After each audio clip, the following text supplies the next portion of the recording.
ఒక ఊరిలో ఓ చిన్న చెరువు ఉండేది.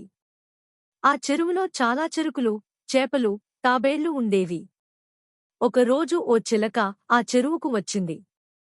చిలకకి చాలా బాగా ఈ చెరువు నచ్చింది. మళ్ళీ మళ్ళీ అక్కడికి వచ్చేది. ఒకరోజు చిలక అనుకుంది, ఇక్కడ ఉన్న అందరికీ నేనే ముఖ్యమని చూపించాలి.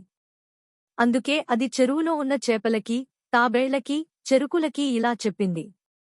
నాకు మాత్రమే నీళ్లు కావాలి. మీరు ఎవ్వరూ ఈ చెరువులో ఈదకూడదు. అందరూ ఆశ్చర్యపోయారు. కాని ఎవరూ ప్రతివాదం చేయలేదు. రేపు ఉదయం చిలక చెరువుపైకి వచ్చి చూసింది. చెరువంతా బుడబుడలు. అందరూ నీళ్ళో పాతి చేస్తున్నారు. చిలక కోపంతో మంట పుట్టుకుంది. తాబేళ్లని అడిగింది. నీకు చెప్పలేదా నీళ్లు వాడకూడదని? తాబేళ్లు నవ్వుతూ చెప్పారు.